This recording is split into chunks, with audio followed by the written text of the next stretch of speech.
Hello again, Bat fans! In this episode we will check out the first appearance of the criminal mastermind called Scarface and his henchman, the Ventriloquist. So, this story takes place in Detective Comics, right after the Millennium crossover. In the previous videos we mentioned that moment and how writer Mike Barr ended his run in Detective. Norm Breyfogle remained as the main artist in that book, and editor Dennis O'Neil hired British writers Alan Grant and John Wagner. This creative team brought new life to Detective Comics, starting with this issue, where they introduced a really over-the-top character. So now it's time to check out the story called Fever. Gotham is a dark city, the streets are filled with crime, and Batman is out on patrol, but he doesn't know where to start. Somewhere in a dark alley, a group of kids consumes the new drug that has appeared on the streets.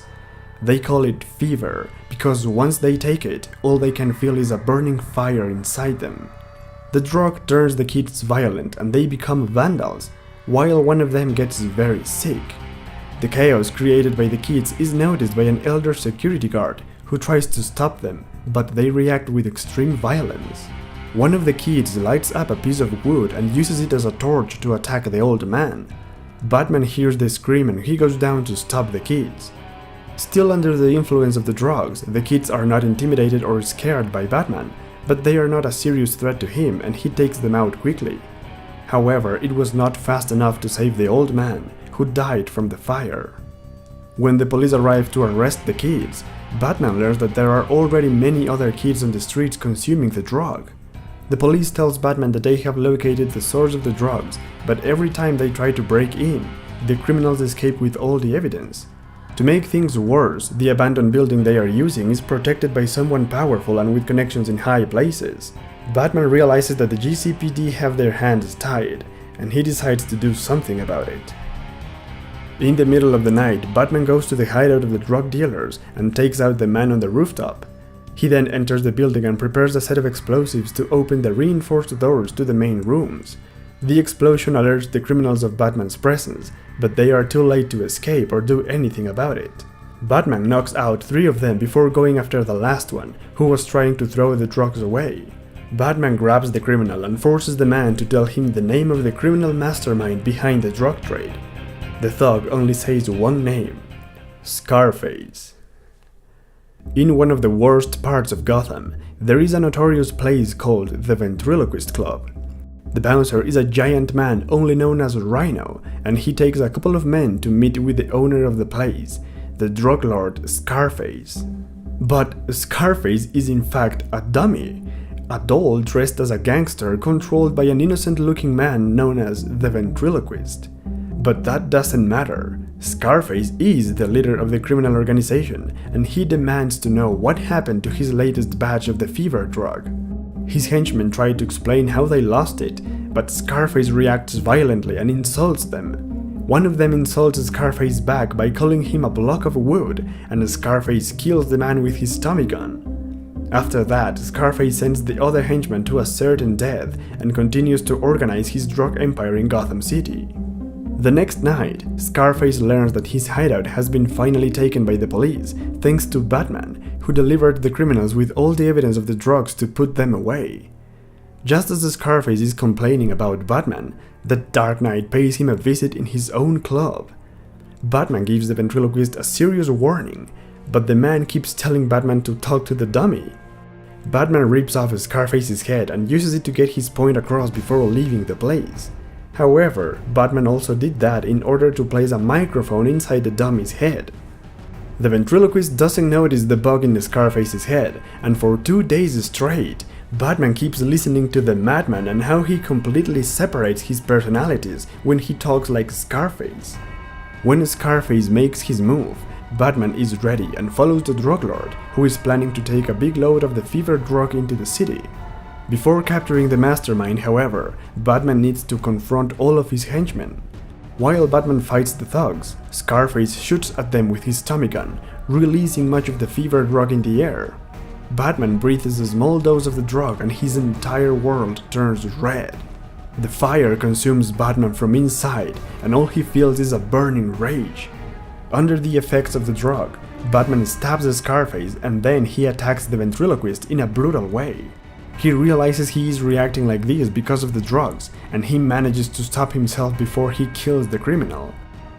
All the thugs are out of action as Batman leaves the building and calls the police to take care of the situation, while he returns home in the Batmobile.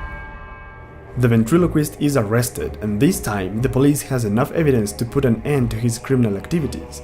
Unfortunately for him, his cellmate is a Scarface, and the two of them can't stop arguing and fighting between them, all alone in their cell. Well, that was the first appearance of the ventriloquist and Scarface, and I gotta say, that is one crazy enemy, and I absolutely love that. This is the beginning of a new era in the Batman comics, and all thanks to the new creative team. Alan Grant and John Wagner were part of the British invasion of the late 80s in comic books, and they wanted to take Batman in a new direction.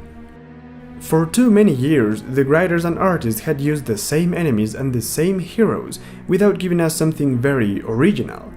Alan Grant and John Wagner decided it was time to create new enemies and put Batman in different situations. For instance, this story shows us the ugly side of Gotham, the dark corners of the streets where kids take drugs and commit crimes. This is the first time that Batman has to confront such problems, and it's quite interesting to see his reaction. This Batman is still dark and mysterious, but he is more proactive about crime. This story is more focused on the crime fighter side of Batman and how he deals with the crazy lunatics of the city. His obsession with eliminating crime is very strong, and that is what helps him overcome all the odds in the end. On the other hand, we have the ventriloquist, and as I said before, this one is a really crazy dude. Up to this point, most of the criminals of Gotham were just clowns and people with an obsession for Batman. The Joker, Riddler, Two-Face, they all have mental issues, but they are more concerned about giving Batman some really hard time. The ventriloquist is nothing like that. He is not concerned about Batman. His goals are entirely criminal, and his mental issues are extremely severe compared to the other madmen. This is the first time that Batman has to face a criminal that is this crazy. Using a dummy to act as the leader of a criminal organization is an outrageous idea, but it works because of the madness that it represents. This guy is the definition of split personalities. Two-Face is a rookie compared to the ventriloquist. I just can't express how demented this new enemy is, and that makes him super interesting. The creative team knew that the concept was outrageous and silly, and they didn't take things too seriously. For example, the ventriloquist can't pronounce the letter B when he speaks as a Scarface, so that means that when he has to say Batman, all he can say is Gatman. It makes for some hilarious dialogues, but it can get a bit on the nose. Another funny moment was that last scene, when the ventriloquist and Scarface fight in prison. I mean, why would the police would allow the ventriloquist to keep the dummy, and why would they give the dummy his own prison outfit? It's all just in good fun, and I love it. Overall, the story is great, and the art by Norm Breyfogle is even greater.